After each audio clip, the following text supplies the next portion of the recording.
ಏನು ಹೇಳ್ತೀರಿ? ಸೊ ಈ ನಂಬರ್ಸ್ಗೆ ಸಂಬಂಧಪಟ್ಟಂತೆ ಕಾಂಗ್ರೆಸ್ ಇದನ್ನ ಅಚ್ಚರಿಯಾಗಿ ನೋಡ್ತಾ ಇದೆಯಾ ಅಥವಾ ಡೌಟ್ಫುಲ್ ಆಗಿ ನೋಡ್ತಾ ಇದೆಯಾ? ನೋಡಿ, SIR ಪ್ರೊಸೆಸ್ಸು ಸುಮಾರು ವರ್ಷಗಳಿಂದ ಭಾರತದಲ್ಲಿ ಆಗ್ತಾನೆ ಬರ್ತಾ ಇದೆ. ಪ್ರಥಮ ಸುಕುಮಾರ್ ಅಂತ ಪ್ರಥಮ ಆಯುಕ್ತರಿದ್ದರು 1952ರಲ್ಲಿ. ಆವಾಗಿಂದ ಇವಾಗಿನವರೆಗೆ ಒಂದು 7-8 ಬಾರಿ SIR ಆಗಿದೆ. ಆದರೆ ಯಾವತ್ತೂ SIRನಲ್ಲಿ ಈ ಮತದಾರರ ಒಂದು ಅರ್ಹ ಮತದಾರರನ್ನು ಪಟ್ಟಿಯಿಂದ ತೆಗೆಯುವಂಥದ್ದಾಗಿರ್ಬೋದು ಅಥವಾ ಅವ್ರನ್ನ ಮತದಾನ ಪ್ರೊಸೆಸ್ಸಿಂದ ದೂರ ಇಟ್ಟು ಇಲೆಕ್ಷನ್ ಮಾಡಿರುವಂಥದ್ದು ನಾವು ಹಿಂದೆ ಯಾವತ್ತೂ ನೋಡಿರಲಿಲ್ಲ. 2002ರಲ್ಲಿ ಆದಂಥ SIRನಲ್ಲೂ ಈ ಪ್ರಕ್ರಿಯೆ ನಾವು ನೋಡಿರಲಿಲ್ಲ. ಇದರಲ್ಲಿ ಏನಾಗಿದೆ, ಒಂದು ಲಾಜಿಕಲ್ ಡಿಸ್ಕ್ರಿಪೆನ್ಸಿ ಅಂತ ಒಂದು ಅವೈಜ್ಞಾನಿಕವಾದಂಥ ಒಂದು ಆರ್ಟಿಫಿಷಿಯಲ್ ಇಂಟೆಲಿಜೆನ್ಸ್ ಇರುವಂಥ ಒಂದು ಆ್ಯಪನ್ನು ಇಟ್ಕೊಂಡು ಇವರು ಏನು ಮತದಾರರ ಮ್ಯಾಪಿಂಗ್ ಮಾಡುವಂಥದ್ದು ಅಥವಾ ತಾಳೆ ಮಾಡಿ ನೋಡುವಂಥದ್ದು. ಸೊ ಇದರಲ್ಲಿ ಏನಾಗುತ್ತೆ, ಬಹಳಷ್ಟು ಸ್ಪೆಲ್ಲಿಂಗ್ ಮಿಸ್ಟೇಕ್ಸ್ ಇರ್ಬೋದು ಅಥವಾ ಸಣ್ಣ ಪುಟ್ಟ ಪ್ರಾಬ್ಲಮ್ ಇರ್ಬೋದು ಅಥವಾ ಆ ವಯಸ್ಸಿನ ಒಂದು ಆಧಾರ ಇರ್ಬೋದು. ಇದೆಲ್ಲವನ್ನು ಇಟ್ಕೊಂಡು ಅವರು ಮತಗಳನ್ನು ಡಿಲೀಟ್ ಮಾಡುವಂಥದ್ದು ನಾವು ಬಿಹಾರಲ್ಲೂ ನೋಡಿದ್ದೀವಿ, ವೆಸ್ಟ್ ಬೆಂಗಾಲಲ್ಲೂ ನೋಡಿದ್ವಿ. ಅದೇ ಸಂಶಯ, ಅದೇ ಡೌಟು, ಅಲ್ಲೇನು ನಮಗೆ ಒಂದು ಅನುಮಾನ ಇತ್ತು ಇವರ ಪಾರದರ್ಶಕತೆ, ಇವರ ಸಿಸ್ಟಮ್ ಮೇಲೆ. ಸೊ ಅದೇ ಅನುಮಾನ ಇವತ್ತು ನಮಗೆ ಕರ್ನಾಟಕಲ್ಲೂ ಮುಂದುವರೆದಿದೆ. ಈ ಅನುಮಾನ ಕೇರಳದಲ್ಲಿ ಯಾಕೆ ವ್ಯಕ್ತವಾಗಿಲ್ಲ? ಕೇರಳದಲ್ಲಿ ನೋಡಿ, ಇವತ್ತು ಅವರ ಜನಾಧಾರಣೆ ಇಲ್ಲ ಅಲ್ಲಿ. ಕೇರಳದಲ್ಲಿ ಅವ್ರು ಏನೂ ಮಾಡೋಕ್ಕಾಗಲ್ಲ. 1-2 ಸೀಟು ಗೆಲ್ಲದೇ ಇರುವಂಥವ್ರು ಅವರು ಅಲ್ಲಿ ಏನಾದರೂ ಒಂದು ಮಾಡಿದರೆ ಜನರಿಗೆ ಒಂದು ಡೌಟ್ ಬಂದೇ ಬರುತ್ತೆ. ಅರ್ಥ ಆಯ್ತಲ್ಲ? ಅವರು ಎಲ್ಲವನ್ನ ಒಂದು ಜನರಿಗೆ ವಿಶ್ವಾಸ ಬರೋ ರೀತಿಯಲ್ಲೇ ಮಾಡಿರ್ತಾರೆ. ಸೊ ಇದೆಲ್ಲವನ್ನು ನೋಡಿದರೆ ಇವಾಗ ನೀವು ಆ ಚುನಾವಣಾ ಆಯೋಗದಲ್ಲಿ ಮುಖ್ಯ ಚುನಾವಣಾ ಆಯುಕ್ತರನ್ನು ನಾವು ಏನು ಎಲೆಕ್ಟ್ ಮಾಡುವಂಥ ಒಂದು ಏನು ಪ್ರೊಸೆಸ್ ಇತ್ತು, ಅದರಲ್ಲಿ ಮುಖ್ಯ ನ್ಯಾಯಾಧೀಶರು ಇರ್ತಾ ಇದ್ರು ಸುಪ್ರೀಂ ಕೋರ್ಟು. ಇವತ್ತು ಅವ್ರನ್ನ ಹೊರಗಡೆ ಇಟ್ಟು ನೀವು ಆ ಪ್ರೊಸೆಸ್ನೇ ಇವತ್ತು ಒಂಥರ ಒಂದು ಸಂಸ್ಥೆಗಳನ್ನೆಲ್ಲ ನೀವು ಡೌಟ್ಫುಲ್ ಆಗಿ ಯಾವ ಸಂಸ್ಥೆ ನಂಬಬೇಕಾಗಲ್ಲ. ನೋಡಿ, ಯಾವ ಸ್ವಾಯತ್ತ ಸಂಸ್ಥೆ ಅಥವಾ ಯಾವ ಸಂವಿಧಾನಿಕ ಸಂಸ್ಥೆಗಳನ್ನ ಅವರು ದುರ್ಬಳಕೆ ಮಾಡ್ಕೊಂಡಿಲ್ಲ. ಎಲ್ಲವನ್ನ ಅವರು ರಾಜಕೀಯದ ಒಂದು ಲಾಭಕ್ಕಾಗಿ ಅಥವಾ ಈ ವಿರೋಧ ಪಕ್ಷದವರನ್ನ ಸದೆ ಬಡಿಯೋದಕ್ಕಾಗಿ ಒಂದಿಲ್ಲ ಒಂದು ರೀತಿಯಲ್ಲಿ ಅವರು ಅದನ್ನು ಬಳಸ್ಕೊಂಡೇ ಬರ್ತಾ ಇದ್ದಾರೆ.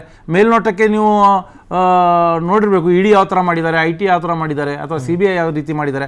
ಬಹಳಷ್ಟು ಇವತ್ತು ಇಡಿನಲ್ಲಿ 25 ನಾಯಕರುಗಳ ಮೇಲೆ, ಪ್ರಮುಖ ನಾಯಕರುಗಳ ಮೇಲೆ ದಾಳಿ ಆಗತ್ತೆ ಭಾರತ ದೇಶದಲ್ಲಿ. ಅದರಲ್ಲಿ 23 ಜನ BJP ಸೇರ್ತಾರೆ. ಅವ್ರ ಮೇಲೆ ಬಿಜೆಪಿ ಸೇರಿದ್ಮೇಲೆ ಕಾಂಗ್ರೆಸ್ ಬ್ಯೂರೋ ಆಫ್ ಇನ್ವೆಸ್ಟಿಗೇಷನ್ ಅವ್ರು ಹೇಳ್ತಾ ಇದ್ರು. ಆದ್ರೆ ಅದಕ್ಕೆ ಅವ್ರು ದಾಖಲೆನೂ ಕೊಡ್ಬೇಕಾಗತ್ತಲ್ಲ. ನಾವು ಹೇಳ್ತಾ ಇದ್ದಲ್ಲ, 25 ಪ್ರಮುಖ ನಾಯಕರುಗಳ ಮೇಲೆ ಇಡಿ ದಾಳಿ ಆಗತ್ತೆ, ಅವ್ರ ಮೇಲೆ ಭ್ರಷ್ಟಾಚಾರದ ಆರೋಪಗಳು ಬರುತ್ತೆ. ಅವರು ಬಿಜೆಪಿಗೆ 23 ಜನ ಅದರಲ್ಲಿ ಸೇರ್ತಾರೆ. ಸೇರಿದ್ಮೇಲೆ ಅವ್ರ ಮೇಲೆ ಇರುವಂಥ ಆರೋಪಗಳನ್ನು ಎಲ್ಲ ಇದಾಗತ್ತೆ. ಆಮೇಲೆ ಅದ್ರ ಜೊತೆನಲ್ಲಿ ಒಂದು ಆಯ್ಕಟ್ಟಿನ ಸ್ಥಾನಮಾನ ಕೊಡ್ತಾರೆ ಅವರಿಗೆ. ಸೊ ಇದೆಲ್ಲೇ ಒಂದ್ ಕಡೆ ಜನರಿಗೆ ಒಂದು ಅನುಮಾನ ಬರುತ್ತೆ, ಒಂದು ಡೌಟ್ ಬರುತ್ತೆ. ಇದೆಲ್ಲವನ್ನು ನೋಡಿದ್ರೆ ಕರ್ನಾಟಕದಲ್ಲಿ ಏನು ನಮಗೆ ಬಿಹಾರ ಮತ್ತು ಬಂಗಾಳದಲ್ಲಿ ಏನು ಅನುಮಾನ ಇತ್ತು, ಅದೇ ಅನುಮಾನವನ್ನು ಇವರು ಇಲ್ಲಿ ಮುಂದುವರಿಸಿದ್ದಾರೆ. ಯಾಕಂದರೆ ನಾವು ಬೆಂಗಾಳಲ್ಲಿ 20 ಲಕ್ಷ ಏನು ಮತದಾರರಿದ್ರು, ಲಾಜಿಕಲ್ ಡಿಸ್ಕ್ರಿಪೆನ್ಸಿಯಲ್ಲಿ ಇಟ್ಟಿದ್ರು ಅವ್ರನ್ನ. SIR ಟ್ರಿಬ್ಯುನಲ್ ಅಲ್ಲಿ ಹೋಗಿ ಅವರು ಮತಗಳಿಗೆ ನಾವು ಮತ ಹಾಕ್ತೀವಿ ಅಂದ್ರೆ ಈ ಚುನಾವಣೆಗೆ ಬೇಡ, ನೀವು ನೆಕ್ಸ್ಟ್ ಚುನಾವಣೆಗೆ ಮತವನ್ನು ಹಾಕಿ ಅಂತ ಹೇಳಿದ್ದನ್ನು ನಾವು ಕೋರ್ಟ್ಗಳಲ್ಲಿ ನೋಡಿದ್ದೀವಿ. ಅಂದರೆ TMC ಮತ್ತೆ ಬಿಜೆಪಿಯ ಅಲ್ಲಿ ಗೆಲುವಿನ ಅಂತರ ಟೋಟಲ್ ಇದ್ದಿದೆ 32 ಲಕ್ಷ ಮತದಾರರು. 27 ಲಕ್ಷ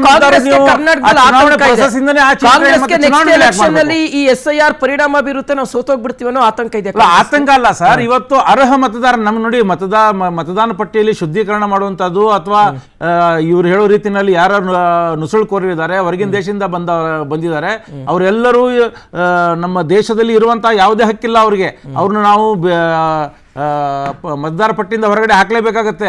ಆದ್ರೆ ಅದರ ಅಡಿನಲ್ಲಿ ಒಂದು ವಿಶೇಷ ಸಮುದಾಯವನ್ನ ಗುರಿ ಮಾಡಿ ನೀವು ಅಥವಾ ಕಾಂಗ್ರೆಸ್ ಪಕ್ಷದ ಬೆಂಬಲದ ಮತದಾರರು ಅಂತ ಹೇಳಿ ತಾವು ಎಲ್ಲೋ ಒಂದ್ ಕಡೆ ಒಂದು ಕಾನ್ಸ್ಟಿಟ್ಯೂನ್ಸಿನಲ್ಲಿ ನೀವು ಒಂದು 15ರಿಂದ 20 ಸಾವಿರ ಮತಗಳನ್ನ ನೀವು ಅಂತ ಅರ್ಹ ಮತದಾರರನ್ನ ನೀವು ಲಾಜಿಕಲ್ ಡಿಸ್ಕ್ರಿಪೆನ್ಸಿ ಅನ್ನುವಂಥ ಕಾರಣವನ್ನು ಇಟ್ಟು ನೀವು ಹೊರಗಡೆ ಇಟ್ಟರೆ ಆಮೇಲೆ ಆ ಚುನಾವಣೆ ಆ ಪ್ರೊಸೆಸ್ ಮೇಲೆ ಅಲ್ಲ ಪ್ರಭಾವ ಅಥವಾ ಪರಿಣಾಮ ಬೀಳಲ್ವಾ?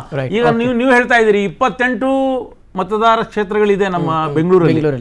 48 ಲಕ್ಷ ಮತದಾರನ್ನ ನೀವು ಡಿಲೀಟ್ ಮಾಡಿದಿರಂದ್ರೆ ಅದರಲ್ಲಿ ನೀವು ಲೆಕ್ಕ ಹಾಕ್ರಿ, ಅದರಲ್ಲಿ ಯಾವ ರೀತಿ ಯಾವ ರೀತಿ ಅದರ ಚುನಾವಣೆಗಳ ಫಲಿತಾಂಶಗಳು ಬರುತ್ತೆ ಅಂತ. ಓಕೆ, ರೈಟ್, ಮಾತಾಡ್ತೀನಿ. ಶ್ರೀಕಾಂತ್ ಸರ್, ಏನು ಹೇಳ್ತೀರಿ?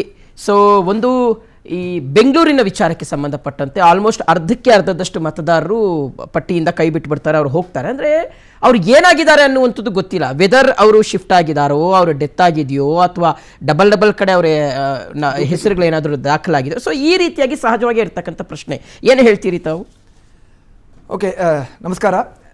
ನಮ್ಮ ಕಡೆಯಿಂದ ಒಂದು ಬ್ಯಾಲೆನ್ಸ್ಡ್ ವ್ಯೂ ಇರುತ್ತೆ.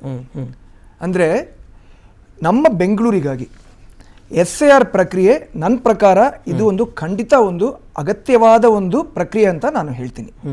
ನಾನು ಎಕ್ಸ್ಪ್ಲೈನ್ ಮಾಡ್ತೀನಿ ಅದ್ರ ಬಗ್ಗೆ. ಕರ್ನಾಟಕದ ಇದರ ಕ್ಷೇತ್ರಗಳಲ್ಲಿ, ಇದರ ಜಿಲ್ಲೆಗಳಲ್ಲಿ ಏನಾಗ್ತಾ ಇದೆ, ಅದರಲ್ಲಿ ಯಾವ ಸ್ಥಿತಿ, ಅದರಲ್ಲಿ ಏನಾದರೂ ಇದು ಮಾಡಬೇಕಾಗಿತ್ತಾ ಇಲ್ವಾ, ಅದ್ರ ಬಗ್ಗೆ ನಾನು ಮಾತಾಡೋಕ್ಕಾಗಲ್ಲ. ಯಾಕಂದರೆ ಅದ್ರ ಬಗ್ಗೆ ನನಗೆ ಮಾಹಿತಿ ಇಲ್ಲ, ಪರಿಚಯನೂ ಇಲ್ಲ. ಆದರೆ ಬೆಂಗಳೂರು ಬಗ್ಗೆ ನಾನು ಖಂಡಿತ ಮಾತಾಡಬಲ್ಲೆ. ಯಾಕಂದರೆ ಇಲ್ಲಿ ನಾವು ಒಂದು ವಿವರವಾದ ಒಂದು ವಿಶ್ಲೇಷಣೆ ನಾವು ಮಾಡಿದ್ದೀವಿ, ಡೀಟೇಲ್ಡ್ ಅನಾಲಿಸಿಸ್. ನನ್ನ ಪ್ರಕಾರ ಈ ಒಂದು ಪ್ರಕ್ರಿಯೆ ಇವು ಬಹಳ ಹಿಂದೆ ಮಾಡಬೇಕಾಗಿತ್ತು ಬೆಂಗಳೂರಿನಲ್ಲಿ. ಬೆಂಗಳೂರು ನೀವು ನೋಡಿದರೆ ಒಂದು ಒಂದು ಇಂಟ್ರೆಸ್ಟಿಂಗ್ ಸಿಟಿ ಇದು. ಇಲ್ಲಿ ಇರುವ ಮೈಗ್ರೆಂಟ್ ಪಾಪ್ಯುಲೇಷನ್ ಬೆಂಗಳೂರಿನಲ್ಲಿ ಒಂದು ಲೆಕ್ಕಾಚಾರ ಪ್ರಕಾರ ಇಲ್ಲಿ 40 to 50% ಮೈಗ್ರೆಂಟ್ ಪಾಪ್ಯುಲೇಷನ್ ಇದ್ದಾರೆ. ಮೈಗ್ರೆಂಟ್ ಪಾಪ್ಯುಲೇಷನ್ ಅಂದ್ರೆ ಬರೀ ಹೊರಗಿಂದ ಒಳಗೆ ಬರೋರು ಮಾತ್ರವಲ್ಲ, ಪ್ರತಿ ವರ್ಷ ಲಕ್ಷಾಂತರ ಜನರು ಇಲ್ಲಿಂದ ಹೊರಗೇನೂ ಹೋಗ್ತಾರೆ, ಬೇರೆ ರಾಜ್ಯಗಳಿಗೆ, ಬೇರೆ ದೇಶಗಳಿಗೆ, US, UK, ಆಸ್ಟ್ರೇಲಿಯಾ ಈ ತರ ಎಲ್ಲ ಹೋಗ್ತಾ ಇರ್ತಾರೆ. ಜೊತೆಯಲ್ಲಿ ಗುರ್ಗಾಂವ್, ಹೈದ್ರಾಬಾಡು, ಮುಂಬೈ ಈ ತರ ಬೇರೆ ಬೇರೆ ರಾಜ್ಯಗಳಿಗೆ ಇವರು ಹೋಗ್ತಾರೆ. ಇದನ್ನ ನಾವು ನೋಡ್ತಾ ಬರ್ತೀವಿ. ಪ್ರತಿ ವರ್ಷ 1 ಲಕ್ಷ, 2 ಲಕ್ಷ, 3 ಲಕ್ಷ ಜನರು ಈ ತರ ಸ್ಥಳಾಂತರ ಆಗ್ತಾ ಇದ್ರೆ 20 ವರ್ಷ ಕಾಲ ಅವಕಾಶದಲ್ಲಿ ಯೋಚನೆ ಮಾಡಿ, ಕನಿಷ್ಠ ನನ್ನ ಪ್ರಕಾರ 50 ಲಕ್ಷದಿಂದ 1 ಕೋಟಿವರೆಗೆ ಜನರು ಇಲ್ಲಿಂದ ಸ್ಥಳಾಂತರ ಆಗಿರಬಹುದು. ಓವರ್ ಅಂಡ್ ಅಬೌವ್ ದ್ಯಾಟ್ ನಾವು ಮತದಾರ ಪಟ್ಟಿಯನ್ನು ನಾವು ಒಂದು ವಿಶ್ಲೇಷಣೆ ಮಾಡಿದ್ದೀವಿ. ಇದು ಹೊರ ಪ್ರದೇಶಗಳಲ್ಲಿ ಇರುವ ಕ್ಷೇತ್ರಗಳು, ಮಹದೇವಪುರ, ಬೊಮ್ಮನಹಳ್ಳಿ, ಬ್ಯಾಂಗ್ಳೂರು ಸೌತು, ಯಲಹಂಕ, ರಾಜರಾಜೇಶ್ವರಿ ನಗರ್, ಇಲ್ಲಿ ಮೈಗ್ರೆಂಟ್ ಪಾಪ್ಯುಲೇಷನ್ ಜಾಸ್ತಿ ಇರ್ತಾರೆ. ನಾವು ಇಲ್ಲಿ ಬೇರೆ ಬೇರೆ ಎಲೆಕ್ಟೋರಲ್ ರೋಲ್ಸ್ನ ಮತದಾರ ಪಟ್ಟಿನ ನಾವು ವಿಶ್ಲೇಷಣೆ ಮಾಡುವಾಗ ನಮ್ಮ ವಿಶ್ಲೇಷಣೆ ಪ್ರಕಾರ ಕನಿಷ್ಠ 30-40% ಜನರು ಇಲ್ಲಿ SDD ಆಗಿದ್ದಾರೆ. ಶಿಫ್ಟು ಇಲ್ಲ ಡೆಡ್ಡು ಇಲ್ಲ ಡಿಲೀಟೆಡ್. ASDDO ಅಂತ ಇವರು ಒಂದು ರಿಲೀಸ್ ಮಾಡಿದಾರಲ್ವಾ, ಆಬ್ಸೆಂಟು, ಶಿಫ್ಟು, ಡೆಡ್, ಡೂಪ್ಲಿಕೇಟ್. ನಿಮ್ಮ ಪ್ರಕಾರ ಸೊ ಬೆಂಗಳೂರಿನ ಗಡಿಯಲ್ಲಿ ಇರ್ತಕ್ಕಂಥ ಕ್ಷೇತ್ರಗಳಲ್ಲಿ ಅತಿ ಹೆಚ್ಚು ನಂಬರ್ಸ್ ಡಿಫರೆನ್ಸಸ್ ಬರ್ತಾ ಇದೆ ಅಂತ ಹೇಳ್ತೀರಾ? ಇಲ್ಲ, ಖಂಡಿತ ಇದು ಬೆಂಗಳೂರಿಗೆ ಒಂದು ಆರೋಪ, ಬೆಂಗಳೂರಿನಲ್ಲಿ ಒಂದು ಆರೋಪ ಇದೆ, ವೋಟಿಂಗ್ ಪರ್ಸೆಂಟೇಜ್ ಬಹಳ ಕಡಿಮೆಯಾಗಿದೆ ಅಂತ. ನೀವು ನೋಡಿದ್ರೆ MLA ಚುನಾವಣೆಯಲ್ಲಿ ಇಲ್ಲ MP ಚುನಾವಣೆಯಲ್ಲಿ 50 to 60% ವೋಟಿಂಗ್ ಪರ್ಸೆಂಟೇಜ್ ಇರುತ್ತೆ.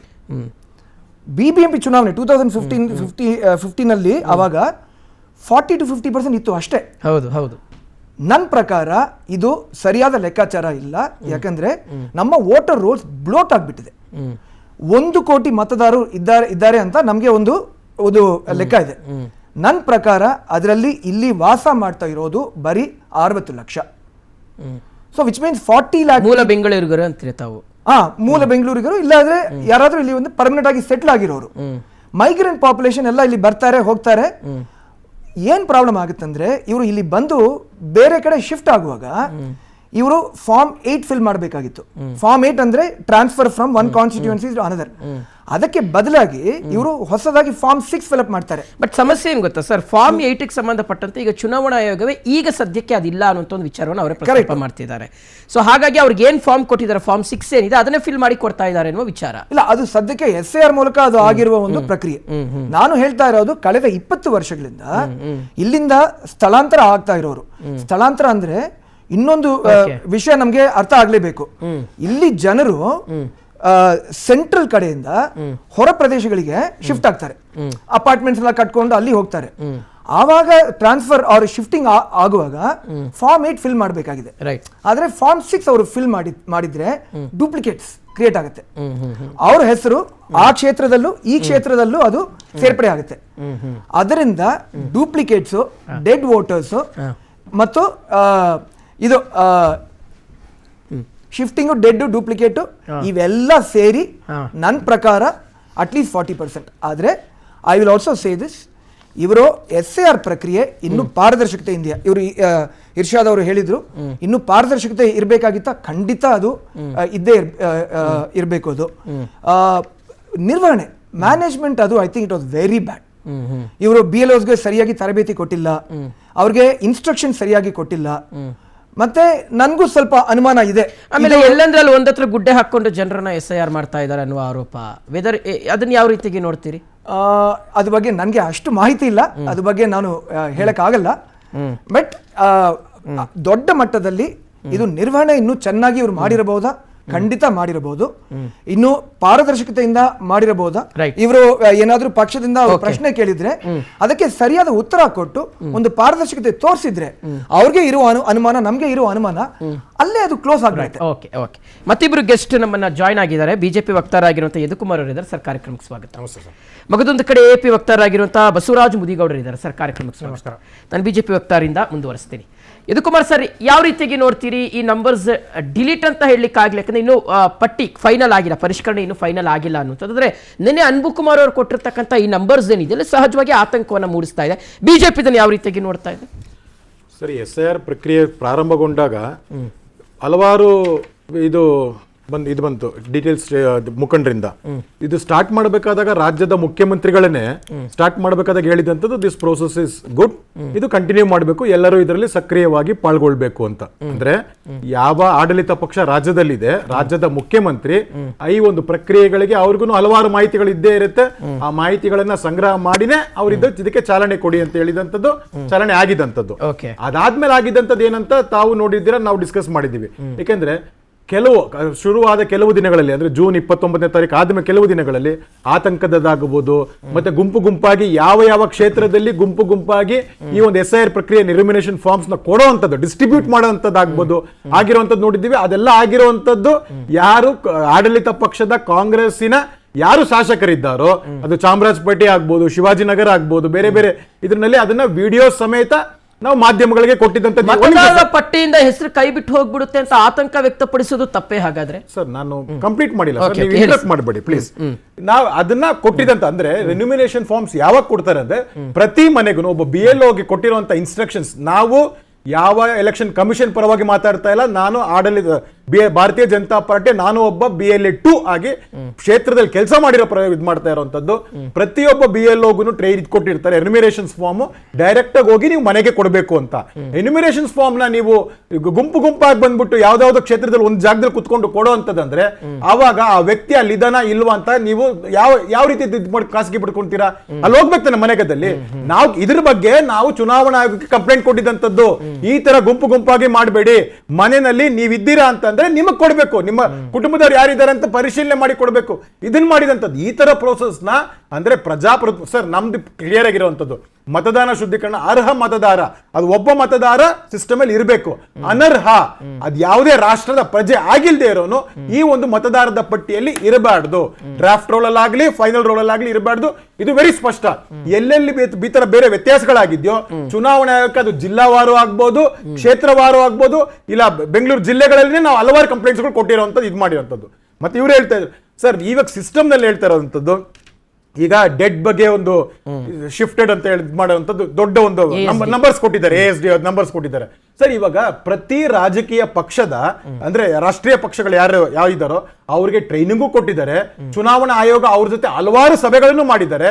ರಾಷ್ಟ್ರೀಯ ಪಕ್ಷಗಳು ತಮ್ಮ BLA 1 ಕ್ಷೇತ್ರದ BLA 1 ಮತ್ತೆ BLOಗಳ ಜೊತೆ ಹೋಗುವಂತ BLA 2ಗಳನ್ನ ಕೂಡ ಅತಿ ಹೆಚ್ಚು ಅಂದ್ರೆ 56-57 ಸಾವಿರ ಏನು ಮತಗಟ್ಟೆಗಳಿದೆಯೋ ಅಷ್ಟಕ್ಕೂ ರಾಷ್ಟ್ರೀಯ ಪಕ್ಷಗಳು ತನ್ನ BLA 1 ಮತ್ತೆ BLA 2 ಇದು ಮಾಡಿರುವಂತದ್ದು. ಸೊ ಇದ್ರಲ್ಲಿ ಪ್ರೋಸೆಸ್ ಅಲ್ಲಿ ಏನಂದ್ರೆ ನೀವು BLA 1 ಯಾರು ಇರ್ತೀರಾ ಕ್ಷೇತ್ರದಕ್ಕೆ ಇದು ಮಾಡೋಂಥ BLA 2 BLO ಜೊತೆಗೆ ಹೋಗ್ಬೇಕಾಗಿರುವಂತದ್ದು ಕರ್ತವ್ಯ, ಮ್ಯಾಂಡೇಟ್ರಿ.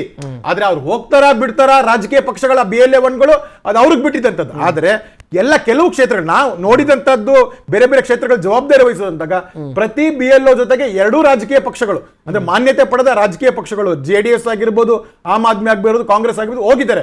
ಪ್ರತಿ ಮನೆಗೂ ವೆರಿಫೈ ಮಾಡಿದ್ದಾರೆ, ಯಾರಿದ್ದಾರೆ ಎನ್ಯುಮಿನೇಷನ್ ಫಾರ್ಮ್ ಕೊಟ್ಟಿದ್ದಾರೆ.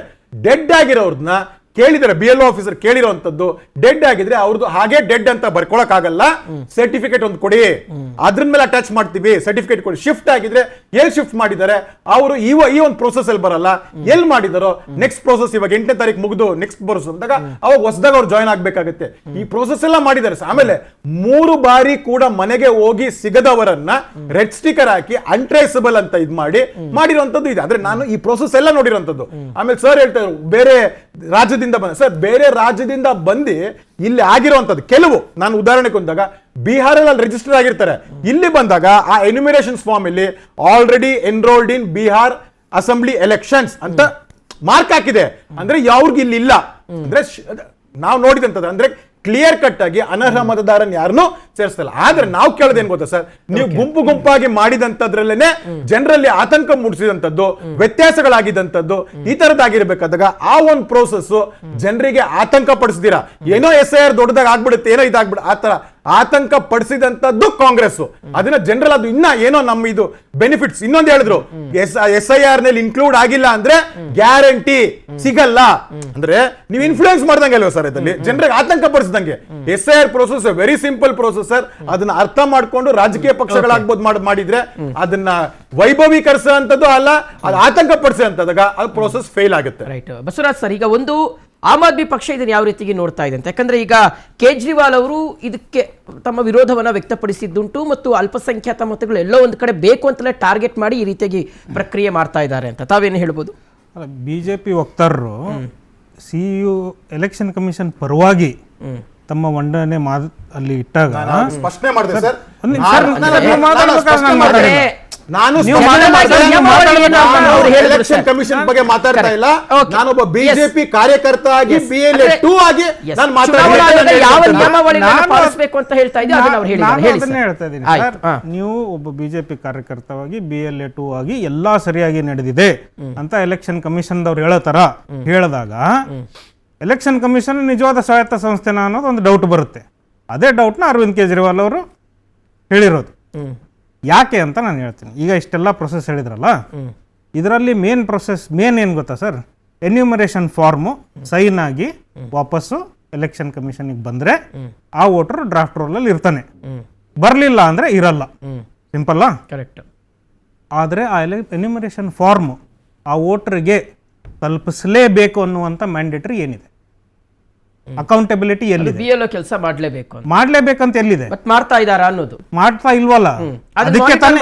ಅದಕ್ಕೆ ತಾನೇ ಈಗ 1 ಕೋಟಿ ಜನ ಇಲ್ಲಿ ವೋಟರ್ ಇಲ್ಲ ಅಂತ ಹೇಳ್ತಾ ಇರೋದು. ಈಗ ಅವ್ರದ್ದು ಓನಸ್ ಅವ್ರ ಮೇಲಿತ್ತು. ನಾವು ಫಸ್ಟ್ ಡೇ ಮೀಟಿಂಗ್ CEO ಜೊತೆ ಆದಾಗ ಕೇಳಿದ್ವಿ, ಅವರು ಕೊಡ್ತಿದ್ದಾರೆ ಅನ್ನೋದಕ್ಕೆ ನಿಮ್ಮ ಹತ್ರ ಏನ್ ಗ್ಯಾರಂಟಿ ಇದೆ? ಅವ್ರು ಹೇಳಿರೋದೇ ಗ್ಯಾರಂಟಿ. ನಿಮ್ಮ ಮನೆಗೆ ಬಂದಿರ್ಬೋದು, ಬರ್ಲಿಕ್ಕಿಲ್ಲ, ಸ್ಟಿಕರ್ ಹಚ್ಚಿರ್ಲಿಕ್ಕಿಲ್ಲ, ನಾನು ಕೊಟ್ಟಿದ್ದೀನಿ ಅಂತ ಅವನಂದ್ರೆ ಕೊಟ್ಟಂಗೆ. ಈಗ 100% ಎನ್ಯುಮರೇಷನ್ ಫಾರ್ಮ್ ನಾವು ಡಿಸ್ಟ್ರಿಬ್ಯೂಟ್ ಮಾಡಿದೀವಿ ಅಂತ ಎಲೆಕ್ಷನ್ ಕಮಿಷನ್ ಹೇಳುತ್ತೆ. ಬಂದಿದ್ಯಾ ಎಲ್ಲರ ಮನೆಗೆ? ಇಲ್ಲ, ಬಂದಿಲ್ಲ. 5.5 ಕೋಟಿ ಫಾರ್ಮ್ನು ನಾವು ಕೊಟ್ಟಿದೀವಿ ಅಂತ ಹೇಳ್ತಾ ಇದ್ದಾರೆ. ಕೊಟ್ಟಿದಾರಾ ಸರ್? ಮನೆಗೆ ಬರ್ತಿಲ್ಲ ಸರ್, ಒಂದ್ ಏರಿಯಾದಲ್ಲಿ ಎಲ್ಲೋ ಒಂದ್ ಕಡೆ ನಿಂತ್ಕೋತಾರೆ ಸರ್ಕಲ್ ಅಲ್ಲಿ, ಅದಿರ್ಲಿಲ್ಲ ತಾನೇ. ಸ್ಕೂಲಲ್ಲಿ ಫಾರ್ಮ್ ಗಳನ್ನ ನಡೀತಾ ಇದೆ ಅಂದ್ರೆ ಎಲೆಕ್ಷನ್ ಕಮಿಷನ್ ಏನ್ ಮಾಡ್ತಾ ಇದೆ? ಯಾರು ಅಂಡರ್ ಬರ್ತಾರೆ? BLOದವರು ಏನ್ ಕಾಂಗ್ರೆಸ್ ಅಂಡರ್ ಬರ್ತಾರಾ, ಬಿಜೆಪಿ ಅಂಡರ್ ಬರ್ತಾರಾ, AAP ಅಂಡರ್ ಬರ್ತಾರಾ? ಎಲೆಕ್ಷನ್ ವರ್ಕ್ ನಡೀತಾ ಇರಬೇಕಾದ್ರೆ ಯಾರು ಅಂಡರ್ ಬರ್ತಾರ? ಅವರು ಎಲೆಕ್ಷನ್ ಕಮಿಷನ್ ಅಂಡರ್ ಬರ್ತಾರೆ. ಅವ್ರು ಮಾಡ್ತಾ ಇರೋ ಕೆಲಸ ನಡೀತಾ ಇರೋ ತರ ನೋಡ್ಬೇಕಾಗಿದೆ. ಎಲೆಕ್ಷನ್ ಕಮಿಷನ್ ಕರ್ತವ್ಯ ಮಾಡಿದಾರ ಅವರು? ಇವತ್ತು ಮಾಡಿಲ್ಲ. ಹೀಗಾಗಿ ಇವತ್ತೇನು ನೀವು ಇದ್ರನ್ನ ಡಿಲೀಟ್ ಮಾಡಿದಿರಿ ಅಥವಾ ಡಿಲೀಟ್ ಆಗ್ತಾರೆ ಅಂತ ಹೇಳ್ತಾ ಇದ್ದೀರಿ ಅಥವಾ ಅವ್ರು ಬರಲ್ಲ ಹೊಸದರಲ್ಲಿ ಅಂತ ಹೇಳ್ತಾ ಇದ್ದೀರಿ. ಅವ್ರು ಆಲ್ರೆಡಿ ಒಂದು ಪ್ರೊಸೆಸ್ ಮಾಡಿದ್ರು ತಾನೆ ತಮ್ಮನ್ನ ನೋಂದಾಯಿಸ್ಕೊಳ್ಳಕ್ಕೆ. ಈ 20 ವರ್ಷದಿಂದ ಅವ್ರು ವೋಟ್ ಹಾಕಿದ್ದಾರೆ. ಇವತ್ತು ನೀವು ವೋಟರ್ ಅಲ್ಲ ಅಂತ ಅಂದ್ರೆ ಏನ್ ತೊಂದರೆ ಇಲ್ಲ, ನೀವು ಮತ್ತೆ ಮಾಡಿಸ್ಬೋದು. ನಾನು ಯಾಕಪ್ಪ ಮತ್ತೆ ಮಾಡಬೇಕು? ನಾನು ಮಾಡಿದ್ದೀನಲ್ಲ ನನ್ನ ಕೆಲಸ. ನಾನು ಮತ್ತೆ ಮಾಡಕ್ಕೆ ಅದಕ್ಕೊಂದು 1000 ರೂಪಾಯಿ ಖರ್ಚಿದೆ. ನಾನು ಹೋಗ್ಬೇಕು, ಪೆಟ್ರೋಲು, ಇನ್ನೊಂದು ಮತ್ತೊಂದು, ಜೆರಾಕ್ಸು, ಫೋಟೋ. ನಾನು ಯಾಕೆ ಮಾಡಲಿ? ನೀವು ಕೊಡ್ತೀರಾ? ಅದು ಜವಾಬ್ದಾರಿ ಸರ್. ನಾನು ಆಲ್ರೆಡಿ ಮಾಡೋಗಿದ್ದೀನಿ. ನಾಗರಿಕನಾಗಿ ನಾನು ಮಾಡಬೇಕಾದ ಜವಾಬ್ದಾರಿ ನಾನು ಮಾಡಿದ್ದೀನಿ. ಎಲೆಕ್ಷನ್ ಕಮಿಷನ್ ಜವಾಬ್ದಾರಿ ಏನಿತ್ತು? ನಾನಿದ್ರೆ ನನ್ನ ಕಂಟಿನ್ಯೂ ಮಾಡ್ಕೊಂಡು ಹೋಗ್ಬೇಕಾಗಿದ್ದಿತ್ತು. ರೈಟ್, ಅದು ಆಗಿದೆ ಅಂತ ಹೇಳಕ್ಕೆ BLO ಕಡೆಯಿಂದ ಇವತ್ತು ಯಾವುದೇ ಅಕೌಂಟಬಿಲಿಟಿ ಇಲ್ಲ. ಇವತ್ತು ಡೇ 1 ಇವ್ರು ಯಾವತ್ತು ಪ್ರಿಂಟ್ ಮಾಡಿದ್ರಲ್ಲ ಅವತ್ತನ್ನೇ ನಾವು ಎಲ್ಲಾನು ಡಿಸ್ಟ್ರಿಬ್ಯೂಟ್ ಮಾಡಿದ್ದೀವಿ ಅಂತ ಅಂದ್ರೆ ಪ್ರೂಫ್ ತೋರಿಸಿ ಅಂದ್ರೆ ಹೇಳಿ ಅವ್ರಿಗೆ, ನೋಡಿ ಈ ತರ ನಾವು ಡಿಸ್ಟ್ರಿಬ್ಯೂಟ್ ಮಾಡಿದೀವಿ ಅಂತ. ಅಥವಾ ಇವ್ನ ಮನೆಗೆ ಹೋಗಿದ್ದೆ ಅವ್ನು ಇಲ್ಲ ಅನ್ನೋದಕ್ಕೆ ಪ್ರೂಫ್ ತೋರಿಸ್ಲಿ ಅವರು? ಏನೂ ಇಲ್ಲ. ಅಕೌಂಟಬಿಲಿಟಿ ಇಲ್ಲ. ನಾವು ಡೇ ಒನ್ ಹೇಳಿ ಸಿಂಪಲ್ ಪ್ರೊಸೆಸ್ ಹೇಳಿದ್ವಿ ಸರ್. ಎಲೆಕ್ಷನ್ ನೀವು ವೋಟರ್ಗೆ ಹೋದ್ರಾ, ಫಾರ್ಮ್ ಕೊಟ್ಟಿದ್ರಾ, ಅವನಂತ ಬರೀ ಒಂದು ಸೈನ್ ತಗೊಳ್ಳಿ, ಇಂಥವ್ನಿಗೆ ನಾವು ಫಾರ್ಮ್ ಕೊಟ್ಟಿದ್ದೀವಿ ಅಂತ. ಅದನ್ನು ಇಂಪ್ಲಿಮೆಂಟ್ ಮಾಡಿಲ್ಲ ಅವರು. ಈಗ ನೀವು ವೋಟರ್ ಮೇಲೆ ತಪ್ಪಾಗ್ತಾ ಇದ್ರೆ, ನಾವು ಫಾರ್ಮ್ ಕೊಟ್ಟಿದ್ದೀರಿ, ನೀವು ಕೊಟ್ಟೇ ಇಲ್ಲ, ಫಾರ್ಮೇ ಬಂದಿಲ್ಲಪ್ಪ ನನಗೆ, ನಾನು ಎಲ್ಲಿಂದ ಕೊಡಲಿ? ಕೊಟ್ಟಿದ್ದೀನಿ ಅಥವಾ ಅವ್ರು ಇರಲಿಲ್ಲ ಅನ್ನೋದಕ್ಕೆ ನಿಮ್ಮ ಹತ್ರ ಏನು ಪ್ರೂಫ್ ಇದೆ? ಇಲ್ಲ. ಇದು number 1 problem. Okay, right. Number 2 problem ನಾನು ಬರ್ತೀನಿ. ಇದನ್ನ ಅವರು ತಮ್ಮ ಬಾಸ್ಗಳಿಗೆ ಖುಷಿ ಪಡಿಸಕ್ಕೆ ನಾವೆಲ್ಲ ಮಾಡ್ತಾ ಇದೀವಿ, ಎಲ್ಲ ಸರಿ ಮಾಡ್ತಾ ಇದೀವಿ.